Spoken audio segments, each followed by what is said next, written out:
Assalamualaikum warahmatullahi wabarakatuh. Dalam kesempatan kali ini, kami akan mempresentasikan hasil dari kerja kelompok kami tentang konsep peserta didik. Sebelumnya, kami akan memperkenalkan diri. Saya Muhammad Rizky Mauludin dan teman saya Denia Safa Kamila. Sebelum kami memulai presentasi pada kesempatan kali ini, alangkah baiknya kita memulai dengan membaca basmalah. Bismillahirrahmanirrahim. Semoga presentasi kali ini berjalan dengan lancar.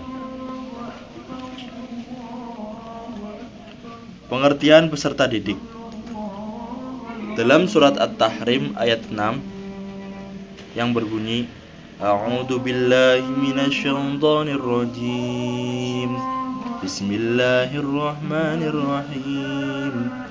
Ya ayyuhalladzina amanu qu anfusakum wa ahlikum nara wa quduhan nas wal hijarah 'alaiha malakatun ilatun syadid la ya'sunallaha ma amrahum wa yaf'aluna ma yu'marun, yang artinya, hai orang-orang yang beriman, peliharalah dirimu dan keluargamu dari api neraka yang bahan bakarnya adalah manusia dan batu.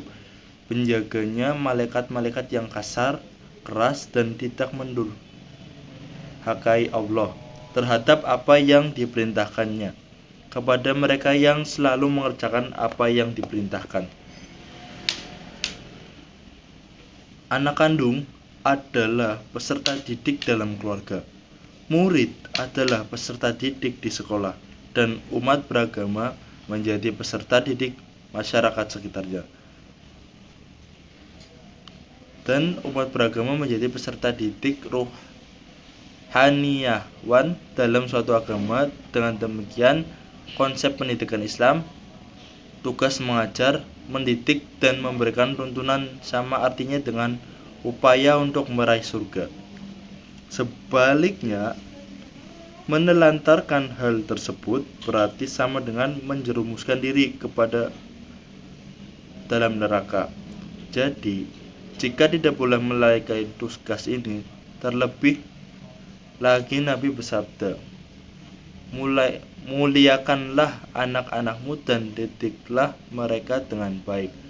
Hadis riwayat Ibnu Majah.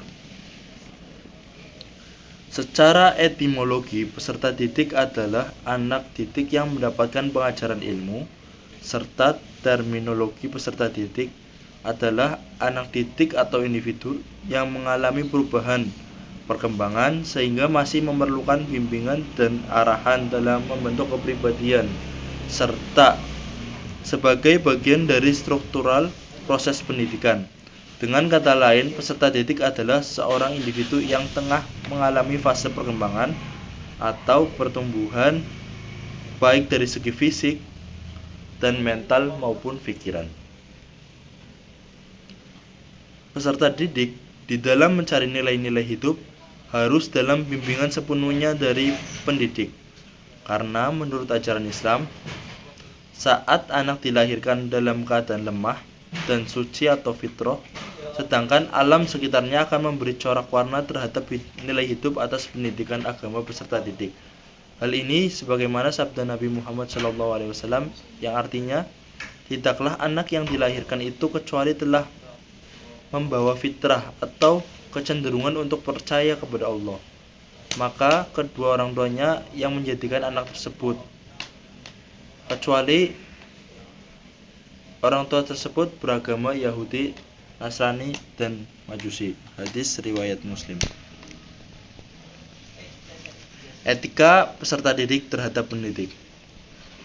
Diriwayatkan dari Abu Hurairah radhiyallahu an, Rasulullah Shallallahu Alaihi Wasallam berkhutbah di hadapan kami, di mana beliau bersabda, wahai sekalian manusia, sesungguhnya Allah mewajibkan haji atas kalian, maka berhajilah kalian. Ada seseorang laki-laki bertanya, apakah setiap tahun wahai Rasulullah? Beliau terdiam sehingga laki-laki itu mengulangi pertanyaannya sampai 3 kali. Kemudian Rasulullah SAW pun menjawab, apabila aku mengatakan ya, maka berarti wajib, sedangkan kamu tidak akan mampu mengerjakannya.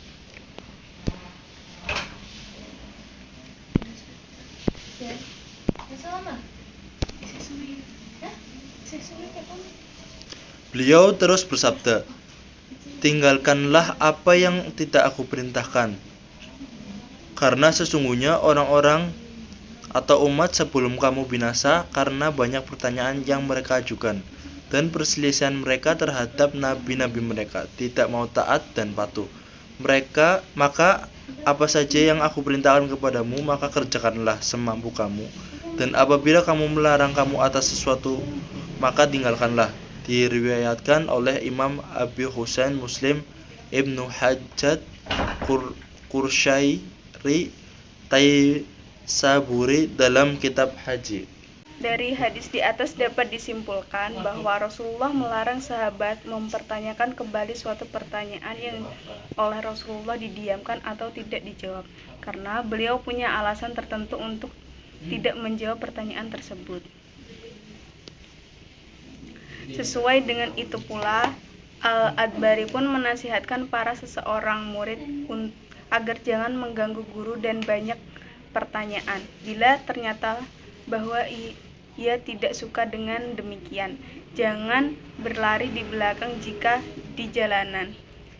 Dalam kitab Ta'limu Alim telah dijelaskan bahwa seorang murid itu harus patuh kepada guru, dan dalam hal ini Az-Zamuzi berkata, sebagian dari kewajiban para murid ialah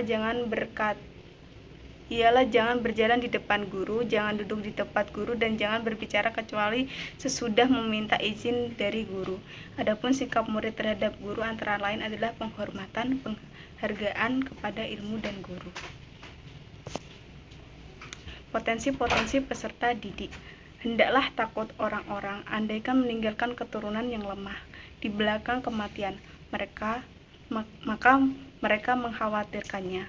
Maka hendaklah mereka juga takut kepada Allah dalam urusan anak yatim orang lain, dan hendaklah mereka berkata dengan perkataan benar kepada orang lain yang akan meninggal. Dalam ayat di atas, Allah memerintahkan kita untuk mempersiapkan generasi setelah kita. Jangan sampai generasi-generasi di bawah kita jadi generasi yang lemah. Lemah di sini maknanya sangat luas, karena memang yang dikehendaki Al-Quran dalam ayat tersebut adalah universalisasi makna, baik kelemahan dalam akidah, syariat, psikis, sosial maupun ekonomi, dan lain sebagainya. Tindakan preventif ini diperlukan mengingat kita sebagai manusia tidak seharusnya meninggalkan legasi kepada bumi sebagai planet maupun sebagai ruang bersosial untuk diisi dengan orang-orang yang tidak berkompeten.